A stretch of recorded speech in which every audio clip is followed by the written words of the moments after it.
2026학년도 수능 연계교재 수능특강 문학의 고전 산문입니다. 고전 산문 1강 작자 미상의 남백월 이성 노힐 부득과 달달 빡빡. 이게 뭐야? 봅시다. 해제부터 봅시다. 이 작품은 1년이 편찬한 삼국유사에 실린 설화로 노힐 부득과 달달 빡빡이라는 두 인물, 노힐 부득, 그 다음에 달달 빡빡이라는 두 인물이 수도하여 성불을 이루는 과정을 통하여 당시 불교적 세계관이 어떠했는지를 잘 담아내고 있다. 이 설화는 부처가 되기 위해 홀로 수도에 정진하고 있는 선방으로 밤에 찾아온 한 여인을 대하는 노힐 부득과 달달 빡빡의 상반된 태도를 통해 불교의 진정한 정신은 계율을 지키는 것에 집착하는 것이 아니라 중생에게 자비를 베푸는 것임을 말하고 있다. 나아가 먼저 성불한 부득이 친구인 박박을 도와줌으로써 함께 성불을 이룬다는 내용은 도반서사의 구조 속에서 작품의 주제의식인 불교의 자비 사상을 어떻게 실현해야 하는지를 잘 보여준다. 한 여인이 들어왔는데 그게 여인을 꼬시려고 그랬나? 봅시다. 주제는 수도녀가 지녀야 할 올바른 마음 자세. 수도사가 지녀야 할 마음 자세. 스토리 봅시다. 스토리는 백월산 근처에 살던 노힐 부득과 달달 박박은 평소 부처가 되기를 염원하였는데 같은 꿈을 꾸게 되고 함께 산속으로 들어가 따로 살며 수행을 시작한다. 어느 날 한 젊고 아름다운 여인이 달달 박박을 찾아와 하룻밤만 재워달라고 부탁하자 달달 박박은 계율을 지켜야 한다고 한 다음에 거절했다. 그 후 여인은 노힐 부득에게 찾아가 하룻밤 묵어 가기를 청하니 노힐 부득은 중생을 돕는 것도 보살 행위라며 청을 받아들인다. 이어서 이거 부득이가 그죠? 받아들이자 라고 한 거네. 근데 이 사람이 이제 그 달달 박박에게 그죠? 적어달라 했는데 부득이가 오케이라고 했네요. 이어서 여인은 집안에서 출산하고 목욕을 시켜달라고 부탁하자 노힐 부득은 그 부탁까지 들어준다. 노힐 부득이 참 그 여자 말을 자꾸 들어주네. 그런데 목욕물이 금색으로 변하더니 여인은 자신이 관음보살임을 밝히고 사라진다. 달달 박박이 노힐 부득을 찾아가 보니 노힐 부득은 부처가 되어 있었다. 이 잘해준 사람이 오히려 이제 복을 받았네요. 달달 박박이 자기도 부처가 될 수 있게 도와달라고 그 노힐 부득에게 부탁하자 노힐 부득은 달달 박박을 그 목욕통에서 이제 목욕하게 하였으며 드디어 두 사람 모두 성불한다. 두 사람은 소문을 듣고 그들을 찾아온 사람들에게 설법을 펼친 후 구름을 타고 승천하였으며 신라 경덕왕은 그들을 기리기 위해 절을 짓게 한다. 신라 시대 때 내용 같은데 그죠? 그러니까 1년 내용은 신라 시대 때 내용이고 1년은 고려 때 편사나 고려 사람이잖아요. 1년은 고려 사람입니다. 그러니까 1년이 고려 삼국유사를 이제 쭉 지으면서 이제 신라 시대 얘기를 한 것 했네요. 그죠? 신라 시대 때 얘기를 썼구만. 남백월 이성이 뭐지? 노힐 부득과 달달 박박. 봅시다. 이 산의 동남쪽 삼천보쯤 되는 곳에 선천촌이 있었는데 그 마을에 두 사람이 살고 있었다. 잠시만요.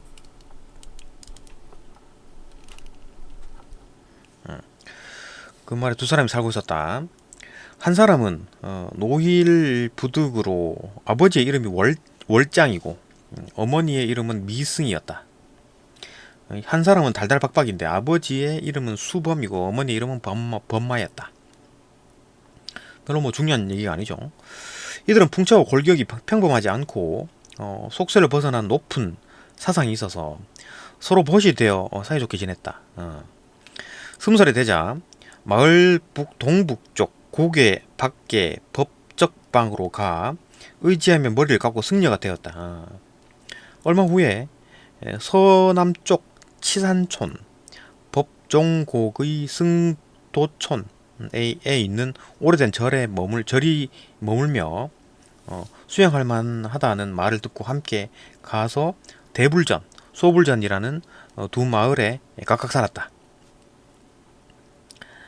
노힐부득은 회진암 또는 양사에 머물렀고 달달박박은 유리광사에 머물렀는데 그들 모두 처자를 데리고 가 살면서 생계를 꾸미는 일을 하며 서로 오갔다. 결혼을 했네요. 결혼하고 자식도 있다는 얘기네. 그렇게 이제 서로 이제 친하게 지냈다. 그러면서도 정신을 수양하며 속세를 떠날 생각을 잠시도 버리지 않았다. 그들은 몸과 세상살이의 무상함을 보고는 서로 말을 하였다.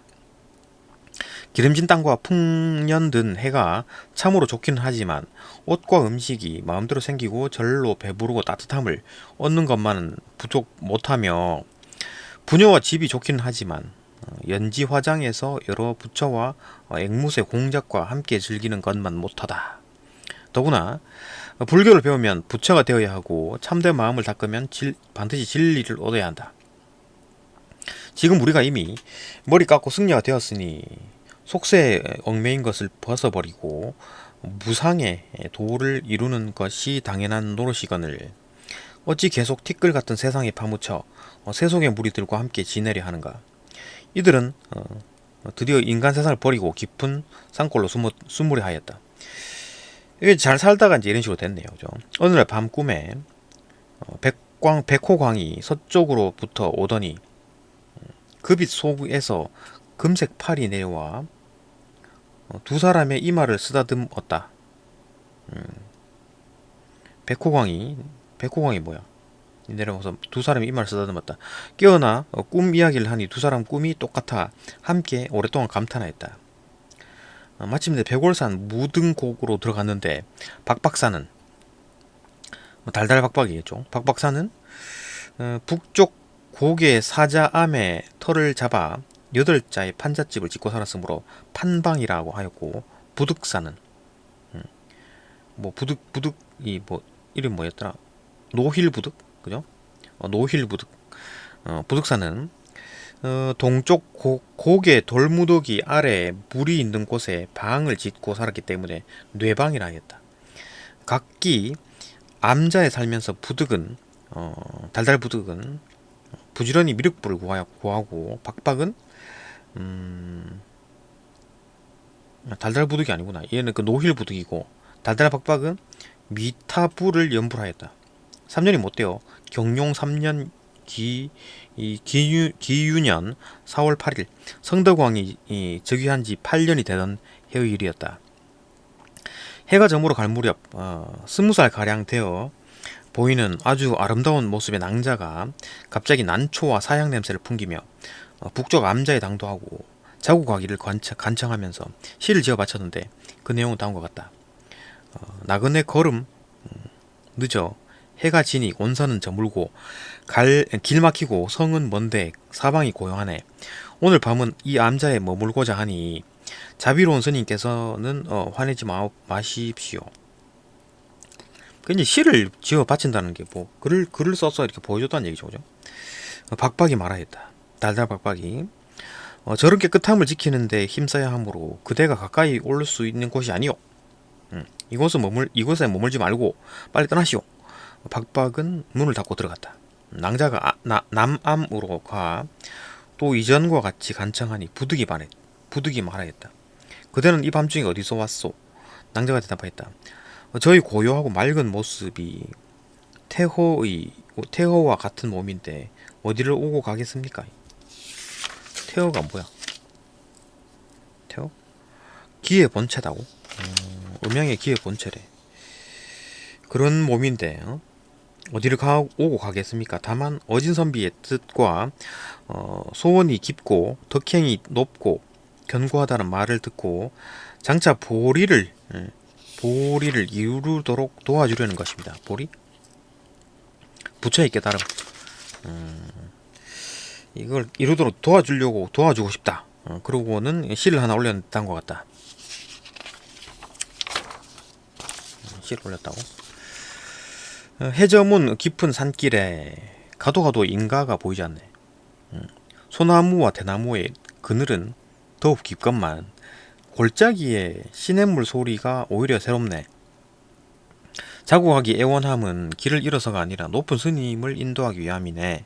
바라건대 내 척만 들어주고 또 누구냐고 묻지 마시오. 부득사가 듣고 놀라면서 말하였다. 이곳은 부인과 함께 있을 곳이 아니지만 중생의 뜻에 따르는 것 또한 보살행의 하나지요. 더구나 깊은 산 골짜기에 밤이 어두웠으니 어찌 소홀히 대접할 수 있겠소. 그러고는 달달부득이 이제 오라고 했네요. 그죠? 그러고는 그녀를 맞이하여 절하고 암자에 머물게 하였다. 밤이 되자 부득은 마음을 맑게 하고 몸가짐을 가다듬고 반벽에 희미한 등불을 켜고 고요히 연부를 하였다. 새벽이 다가올 무렵 낭자가 불러 말하였다. 내가 산기가 있으니 산기가 있다고. 산기. 임신했네요. 그죠? 산기가 있으니 스님께서는 집자리를 깔아주십시오. 부득은 그 모습에 측은한 생각이 들어 거절하지도 못하고 임신한 여자네. 그죠? 거절하지 못하고 촛불을 은은하게 밝혔다. 부득은 그죠? 낭자는 해산을 마치자 또 목욕을 시켜주기를 간청하였다. 노힐 부득은 부끄러운 노힐 부득 달달 부득이 아니구나. 부득사 노힐 부득이 지금 오라고 한 건가? 그죠? 지금 노힐 부득이 오라고 한 거잖아요. 안 된다고 한 게 누구야? 박박이네. 달달 박박이 안 된다고 한 거네. 그죠? 노힐 부득은 뭐 좀 괜찮다라고 하고 막 목욕도 시켜주고 막 이러네요. 그죠? 노힐 부득은 그 모습에 측은한 생각이 들어 거절하지 못하고 촛불을 은은하게 밝혔다. 낭자는 햇살 마치자 또 목욕시켜주기를 간청하였다. 노힐 부득은 부끄러운 마음과 두려움이 엇갈렸으나 애처로운 마음이 더해져 거절하지 못하고 목욕통을 준비하여 낭자를 통 속에 앉히고 더운 물로 목욕을 시켰다. 그러자 얼마 후 통 속의 물에서 향기가 풍기며 물이 금색으로 변하였다. 부득이 몹시 놀라니 낭자가 말하였다. 우리 스님께서도 물에 목욕하십시오. 노힐 부득이 마지못해 그의 말을 따르자 문득 정신이 맑아지니 피부가 금빛으로 변하고 갑자기 옆에 하나의 연화대가 생겼다. 낭자가 거기에 앉기를 권하면서 말하였다. 나는 관음본살인데 이곳에 와서 대사를 도와 대보리를 이루도록 한 것이오. 말을 마치고 낭자는 사라졌다. 한편 박박은 이렇게 생각했다. 박박은 안 된다 그랬잖아요. 달달 박박은 안 돼 라고 했는데 이렇게 생각했다. 오늘 밤 노힐이 반드시 계율을 더럽혔을 것이니 가서 실컷 비웃어 주리라. 얘는 아주 아름다운 여자가 왔기 때문에 더럽혀졌죠. 계율을 어겼을 것이다 생각했지. 박박이 가서 보았더니 노힐은 연화대에 앉아서 미륵존상이 되어 광채를 발하고 있었다. 그래서 자신도 모르게 머리를 조아리고 예를 갖추어 말하였다. 어떻게 이렇게 되셨습니까? 그 연유를 모두 자세하게 말하니 박박이 탄식하며 말하였다. 나는 마음이 막혀서 요행이 부처님을 만났는데도 도리어 예우하지 못하였습니다. 큰 덕이 있고 지극히 어진 스님께서 나보다 먼저 성불 하였으니 옛날의 교분을 잊지 마시고 또 함께 도와주십시오. 노힐이 말하였다. 통 안에 아직도 남은 물이 있으니 목욕을 할 수 있을 것이오. 박박도 몸을 씻자 부득처럼 무량수 부처가 되어 두 부처가 엄연히 마주 대하게 되었다. 산 아래 마을 사람들이 이 일을 듣고 다투어 와서 우러러보고 감탄하였다 하면서 참으로 희귀한 일이다라고 하였다. 두 부처는 사람들에게 이제 설법을 하고 나서 구름을 타고 가버렸다. 천보 14년 을미년에 신라 경동왕이 이 사실을 듣고 정유년에 사신을 보내 큰 절을 짓도록 하고 백월산 남사라고 편댁하였다. 남백월? 백월산 남백월? 이성이 또 뭐야? 그죠? 하여튼 이렇게 아주 그냥 절도 지어주고 했네요. 그렇구나. 뭐 내용인지 잘 모르겠습니다. 하여튼 이런 내용이다. 그죠? 그러니까 절개를 지켰다기보다는 뭐 이래 뭐 나쁜 어떤 그 계율을 안 어기고 부처가 되고 또 친구도 덩달아서 부처가 됐다. 뭐 이런 내용이네요. 이강 넘어갑시다.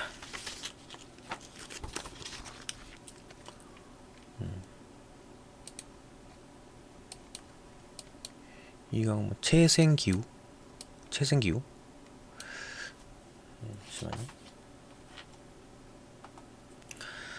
채생기우 봅시다. 채생기우. 조선 후기의 문인인 이현기가 지은 야담으로 소설적 경향이 두드러져 야담계 소설로도 분리되는 작품이다.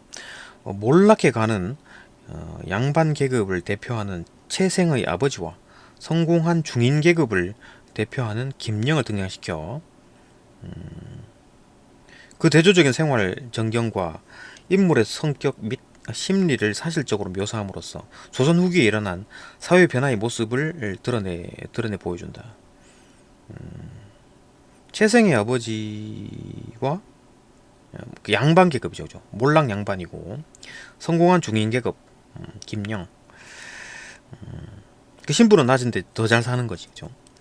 제목인 채생기우는 채생의 기이한 만남. 채생의 기이한 만남. 그 채생의 아버지는 몰락 양반이고, 그 만난 게 누구냐? 김영이 이제 그 성공한 중인 계급. 봅시다. 남녀의 기이한 만남. 남녀가 누구지? 채생이나 여잔가? 봅시다.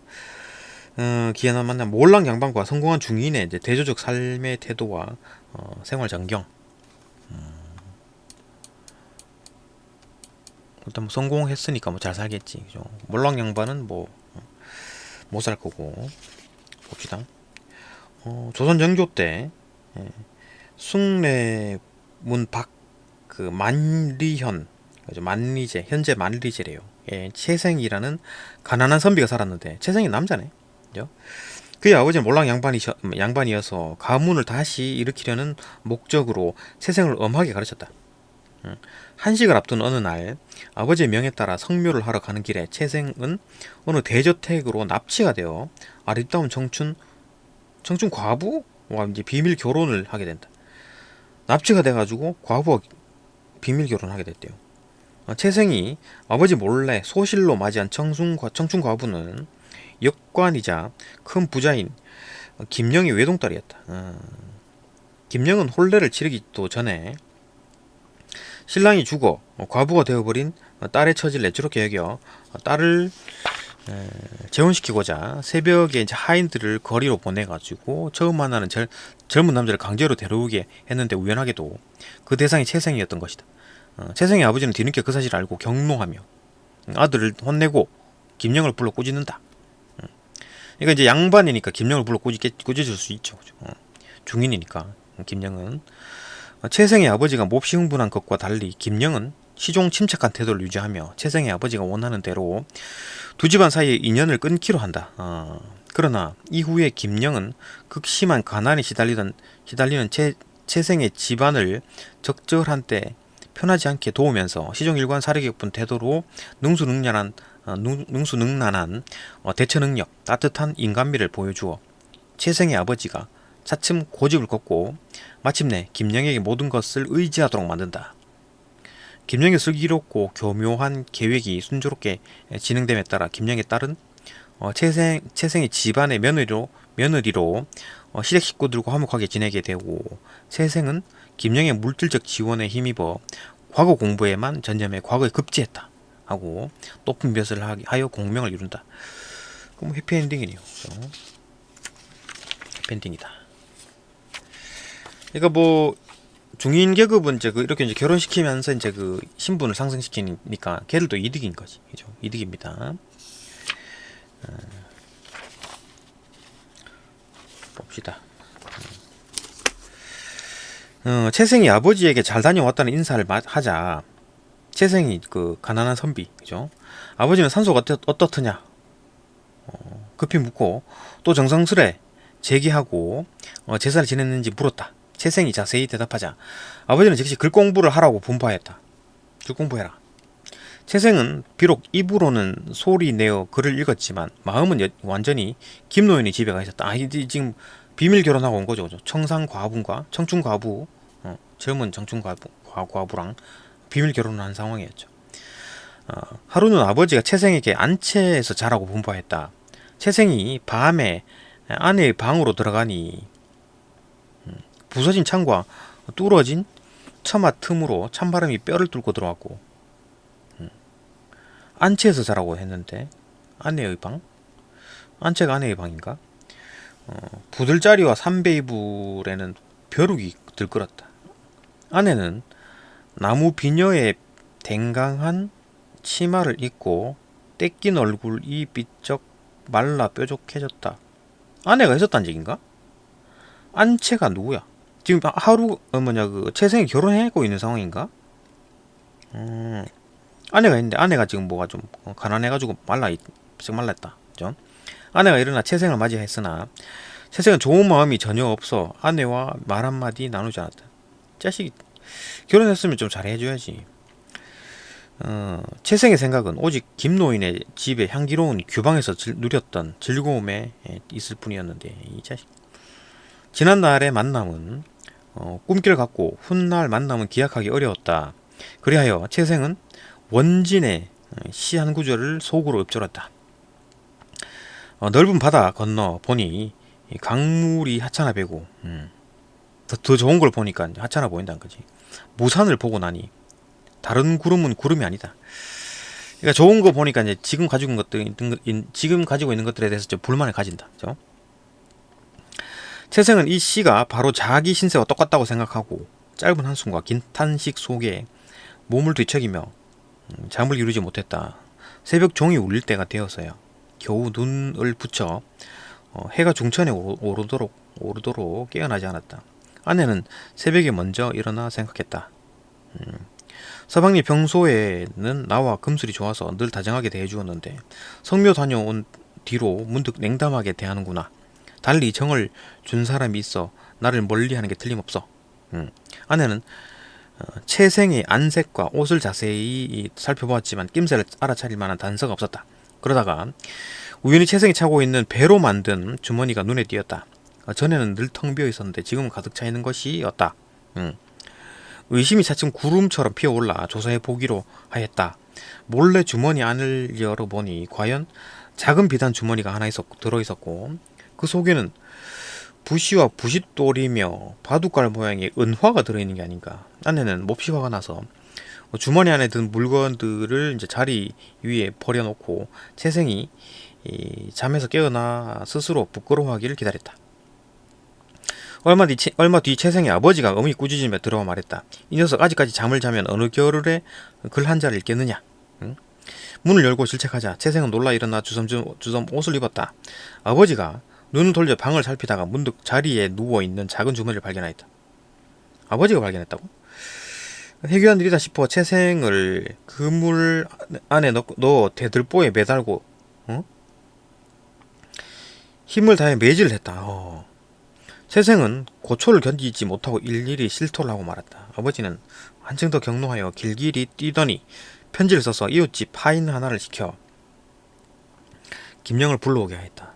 김영은 본래 부귀한 사람이라 재상이나 학사라 할지라도 앉아서 불러볼 수 없는 인물이거늘 하물며 일개 학고 그죠? 학고는 아니고 그 일본어고 학문에만 열중해가지고 세상 물정 모르는 사람 학구가 심부름꾼을 보내 멋대로 불러올 수 있겠는가. 다만 과부가 된 딸을 시집보낼 생각에 모욕감을 감수하고 당장 말을 달려 시집 보내려고 했군요. 그죠? 채생의 집으로 갔다. 채생의 아버지는 성난 목소리로 꾸짖어 목소리로 크게 꾸짖어 말했다. 그대는 얘를 무너뜨리고 딸의 음분을 도와 음란하고 방탄한 짓 그걸 도와서 자신의 행실을 그르치고 내 아들까지 그르쳤다. 대체 왜 그런 거요? 김영이 말했다. 사위를 고르는 수레? 그죠? 이거 지금 하인을 보내가지고 젊은 사람 아무나 납치해오라. 젊은 남자 아무나 납치해오라. 그 수레가 공교롭게도 대개 아드님을 만났으니 피차간에 불행을 다 말할 수 없소이다. 피차간의 불행을 다 이루다 말할 수 없소이다. 피차간의 불행? 하지만 나도 불행하다 이건 건가? 하지만 지금은 물이 흐르고 구름이 사라지듯 두 집안이 평안하니 서로 간섭하지 않고 살면 그만이지. 남의 흠을 소리 높여 드러낼 것까지야 없지 않소이까. 채생의 아버지는 딱히 대꾸할 말이 없었다. 김영은 즉시 떠나며 말했다. 앞으로는 아무 상관없이 부디 서로 곤란하게 하지 말고 사십시다. 중력 부부 줄거리. 김영은 채생 집안이 공경에 처할 때마다 적절하게 도움을 주어 채생의 아버지의 환심을 얻음으로써 자신의 딸이 채생 집안의 며느리가 되게 한다. 결국은 이제 이뤘네요. 꿈을 이뤘다. 이후 커다란 새 집을 지어 채생 부부를 살게 하고 채생의 부모를 모셔오게 하자 채생의 어머니는 새 집에서 지내고자 하나 아버지는 새 집에 살기를 거부한다. 근데 이거 지금 아내가 있는데 그 채생이 아내가 있는데도 그죠? 그런 상황이네요, 그죠?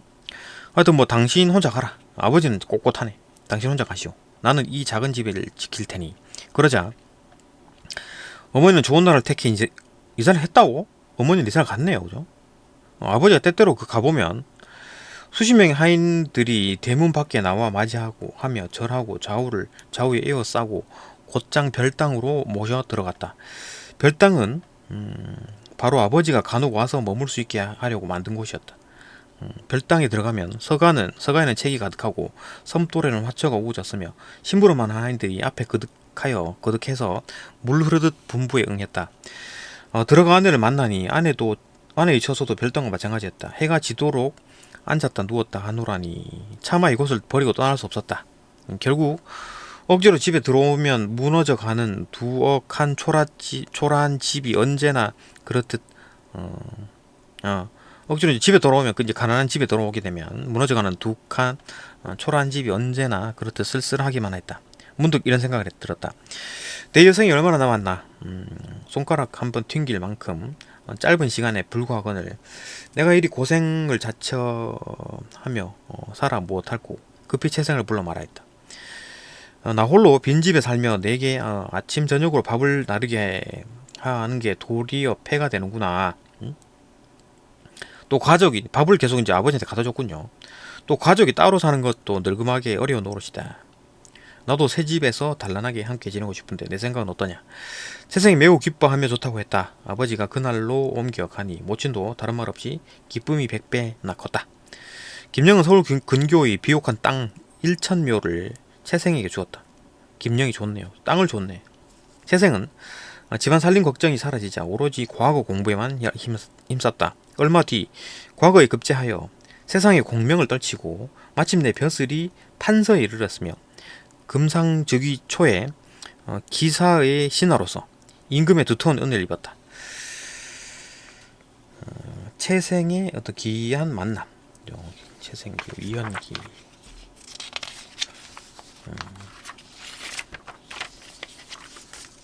뭐 이런 경우도 있다. 뭐 로또 맞은 것처럼 뭐 그런 느낌이네요. 또 이런 산문. 3강. 3강 봅시다. 3강.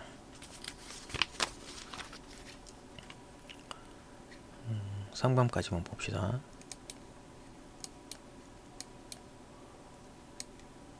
김진옥전. 김진옥전이 뭐지? 이 작품은 적강탄생, 군담 등 조선 후기 소설에서 드러나는 전형적인 내용을 골고루 갖추고 있는 소설이다. 주인공은 이 천정배필과 결혼하는 데 있어 공주가 방해자로 등장하는 경우 대부분의 이 작품에서는 주인공이 그 두 사람 모두 결혼하는 양상을 보이는데 이 작품에서는 공주가 계속하여 주인공과 그의 가족을 위기에 몰아넣는 적대자로 등장한다. 주인공은 외적의 침입으로 인한 국난을 평정하고 신선 세계와 연결되어 있는 물속 세계에서 기량을 발휘할 뿐만 아니라 후반부에서 공주의 역모를 해결함으로써 비범한 영웅으로서의 면모를 보여준다. 공주가 아주 그냥 못된 사람이 그죠? 악인이에요, 악인. 주제 진옥의 영웅적인 면모와 이제 위기 극복. 봅시다. 스토리 한번 봅시다. 명나라 김시광의 아들 진옥, 김진옥은 남선우가 일으킨 전쟁으로 부모 헤어진다. 김시광의 아들, 그죠? 이후 화산도사를 만나 수학한 뒤 진옥은 천정배필인 유승상의 딸과 인연을 맺고 과거에 급제한다. 하지만 황제는 진옥에게 공주와 황제 딸이네요, 그죠? 공주가 일어날 것을 명하고 진옥은 이를 거절하여 하옥이 된다. 이제 결혼도 이제 안 하겠다 하면 하옥이 되는 상황이죠. 유소저 어머니의 도움으로 풀려난 진옥은 유소저와 혼인하고 얘는 또 결혼했는데 유소저는 또 괜찮은 모양이지, 그죠? 이 딸이 별론가? 이 공주가 별론가? 유소저는 괜찮았던 모양이지, 그죠? 괜찮았던 모양이죠. 혼인하고 다시 남선우가 쳐들어오자, 남선우가 뭐야 이거? 쳐들어오자 출전하여 승리를 거두는데 화산도사의 지시에 따라 홀로 배를 타고 오다가 무인도에서 아버지를 만난다. 진옥은 아버지가 무인도에 있었나? 진옥은 아버지와 함께 돌아오는 길에 남해 용왕의 부탁에 따라 동곡 용왕의 침범을 물리치고 승전 후에 용궁잔치에서 여러 신선의 선물을 받는다. 이때 유소전은 공주에 의해 죽을 위기에 처하는데 진옥은 신선들이 준 선물로 아내를 구한다. 화산도사의 도움으로 어머니도 만나게 된 진옥은 가족끼리 다 흩어졌구나. 남선우가 이렇게 전쟁으로 이제 부모 헤어졌다 그랬죠, 그죠? 그러니까 아버지는 무인도에서 찾고 어머니는 또 이렇게 또 만나게 됐네요, 그죠? 진옥은 행복하게 지내지만 공주가 태자를 독살한 뒤에 공주가 태자를 독살했다고? 태자가 누군데? 자기 아들이 아니고 진옥의 아들 말하는 건가? 독살한 뒤 진옥에게 누명을 씌워 위기에 처한다. 이게 진옥의 아들이 아니고 다른 태자네요, 그죠? 황제의 손자를 말하는 거. 황제의 아들을 말하는 건가? 그죠? 그걸 독살한 뒤에 진옥에게 누명을 씌워 위기에 처한다. 진옥은 화산도사가 준 약으로 태자를 회생시키고 역모에 가담한 모든 죄인을 처벌한다. 이후 진옥의 집안은 대대로 공명을 누리며 행복한 삶을 산다. 진옥이 능력자네요. 진옥이 능력자.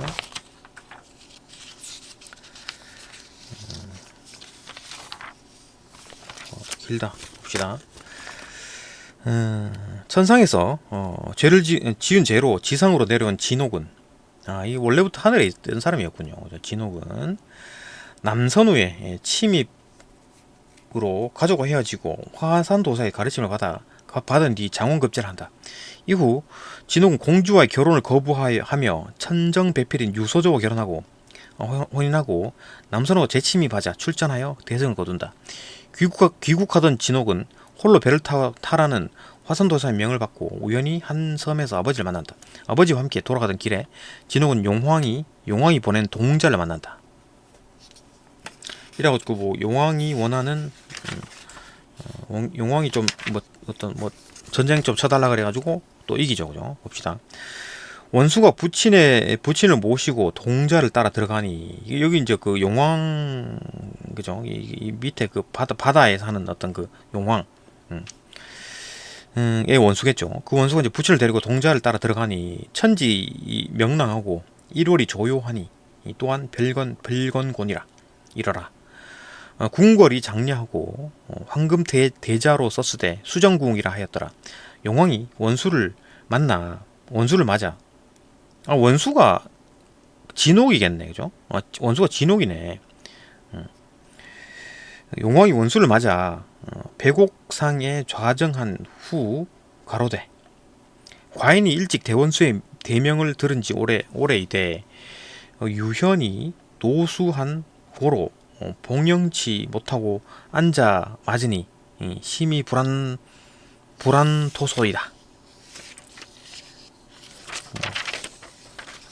뭐야, 유현이 노수하다고? 영군과의 인간계가 서로 길이 다름을 일컫나. 다른데 길이 달라서 내가 봉영치 못하고 앉아서 맞이한다. 내가 직접 이제 그 바다가 아닌 곳으로 나가서 나가지 못한다 그 말이군요, 그죠? 나가서 데리고 와야 되는데 그러지 못했다 그 얘기인가? 원수가 왈 나는 인간 미천한 사람이라 대왕이 이렇듯 관대하시니 불감하여이다. 왕이 불감함을 칭사하고 주가를 내와 신여로 하여금 청하주를 옥배에 가득 부어 권하니 원수가 사양치 아니고 취하도록 먹은 후 서로 담화하더니 한신하가 나와 주왈 동곡 대명이 벌써 지경을 범하였사오니 대왕은 급히 막으소서.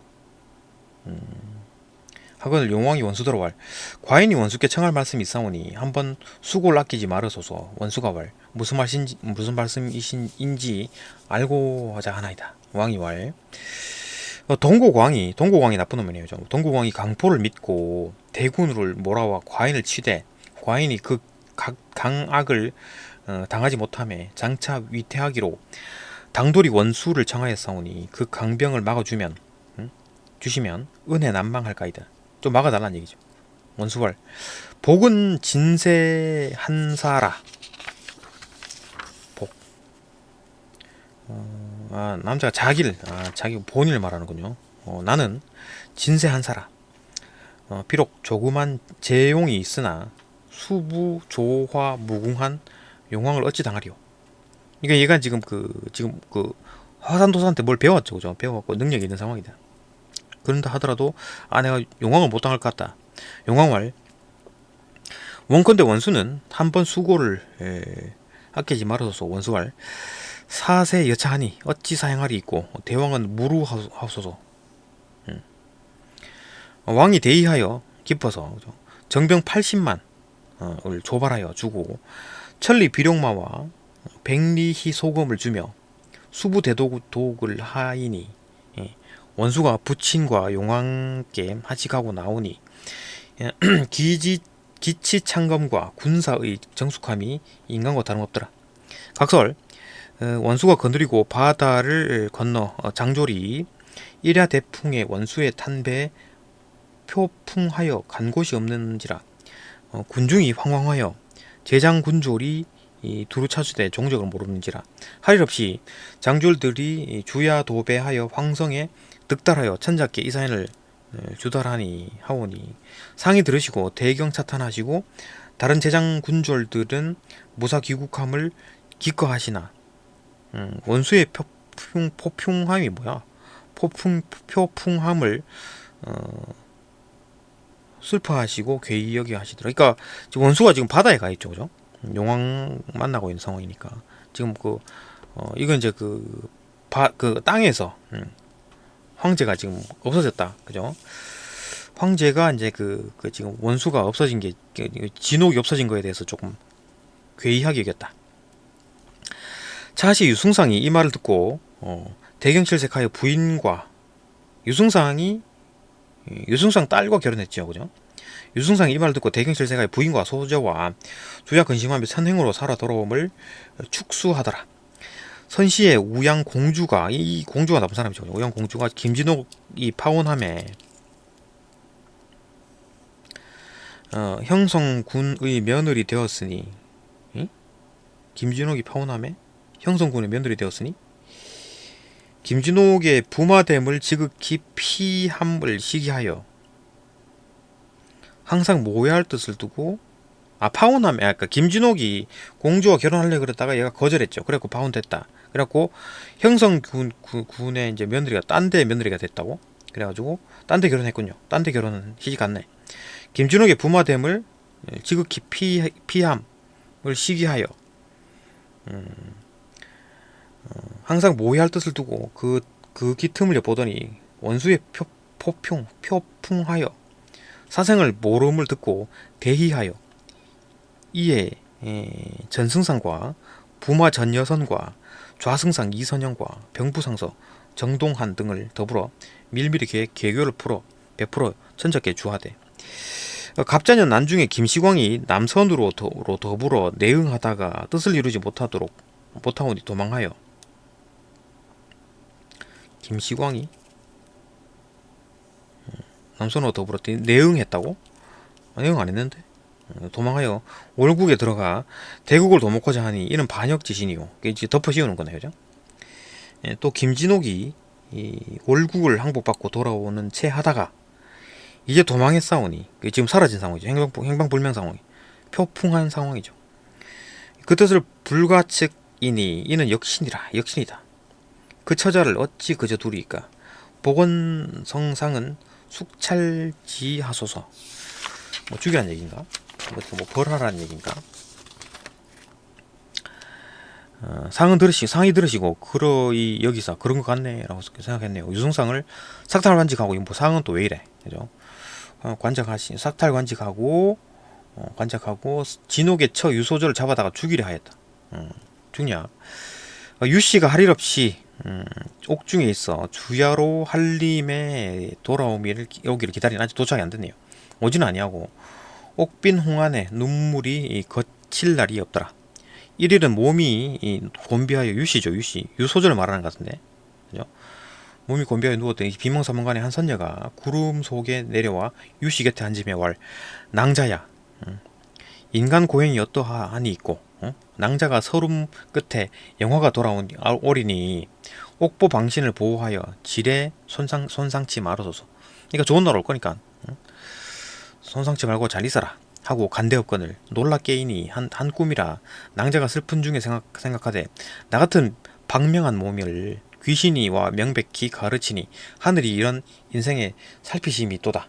행여 살아있다가 혹자 좋은 일이 있을까 하고 마음을 천만강잉하여 지내더라. 견디더라. 견디며 지냈다. 각설 차시 김원수가 수부 대장이 되어 수족 신병을 거느리고 동해를 향하여 나아가더니 동곡 영왕 이걸 이겨야 되죠, 그죠? 동곡 영왕이 천병 만마를 거느리고 지경을 범하거늘 원수가 살펴보니 유수진을 치고 기세엄숙하거늘 제장을 불러 부음부할 나는 일자장신을 칠 것이니 여등은 나의 명을 어기지 말라. 선봉장 신갑이 보하되 적장이와 싸움을 도두나이다. 하거늘 원수가 군을 거느려 서로 접전할새 동곡 왕이 대호할 너는 중국 서절 구투라. 동국왕이 지금 나쁜 놈이죠. 너는 중국 서절 구투라. 서절 구투 쥐나 개처럼 점도둑을 말한다고? 너는 점도둑이다. 수부대독이라니. 내 무삼 재주로 가져간데 감히 나를 대적하려 하나뇨.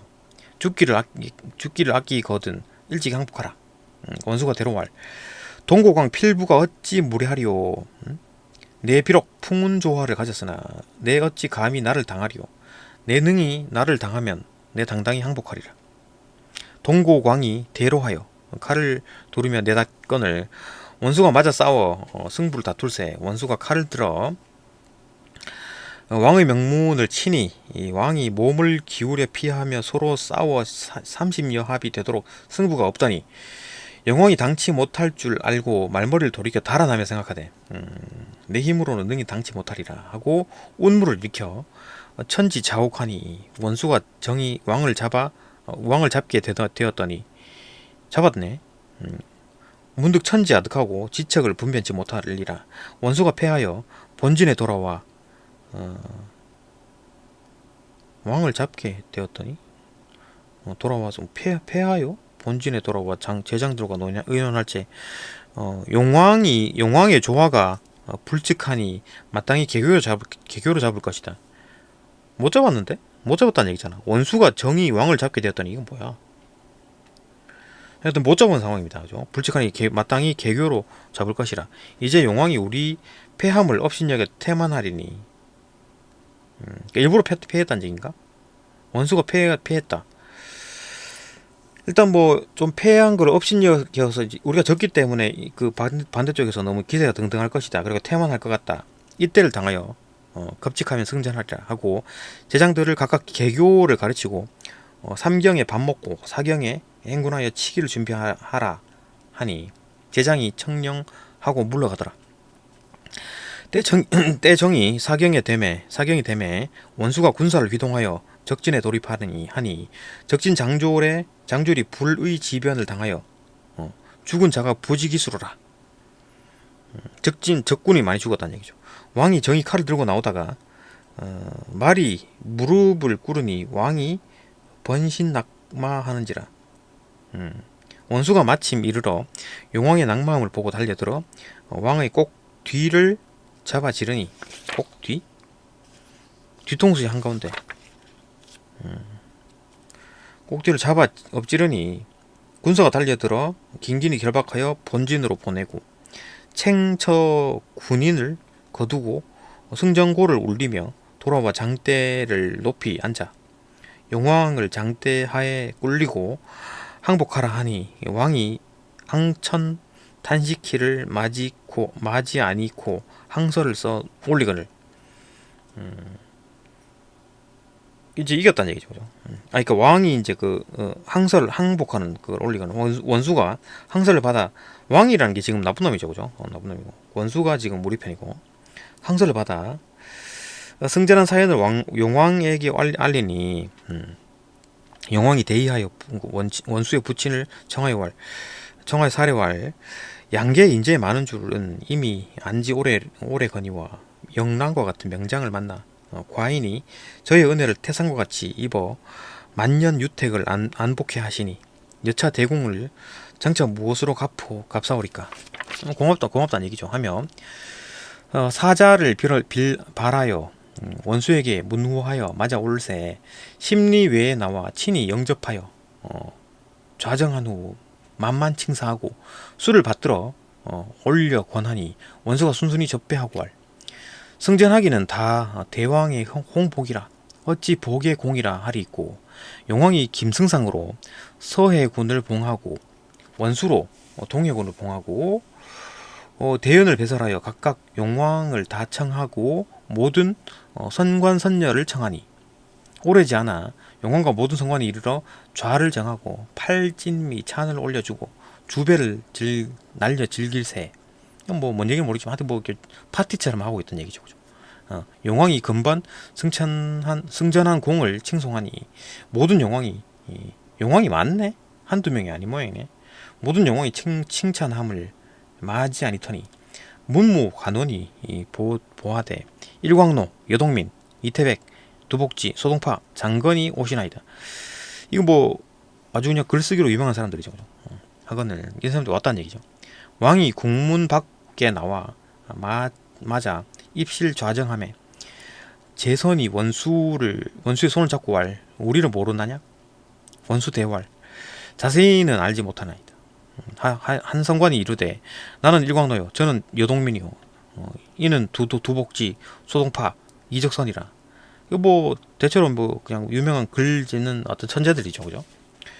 전일 삼선산 백운동에서 전설에 나타나는 어떤 새 영산 백운동에서 이제 바둑 두던 친구들을 어찌 모르다뇨 하고 너도 이제 그만큼 급이 높은 사람이었다 실제로, 그죠? 이런 어떤 유명한 사람들 급이었다 하고 소매한으로 대추 같은 실과를 내어주며 왈 그대 이제 이것을 먹으면 전생 일을 낱낱이 알리라. 이런 대추를 먹으면 기억이 막 나는 모양이네.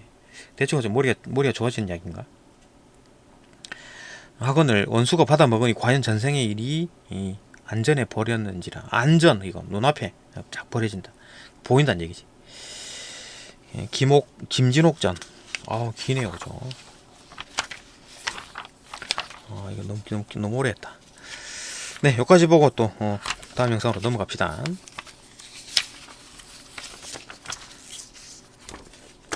두 개씩만 해야 되겠네요. 두 개씩만. 네, 여기까지 보고 다음 영상 넘어갑시다.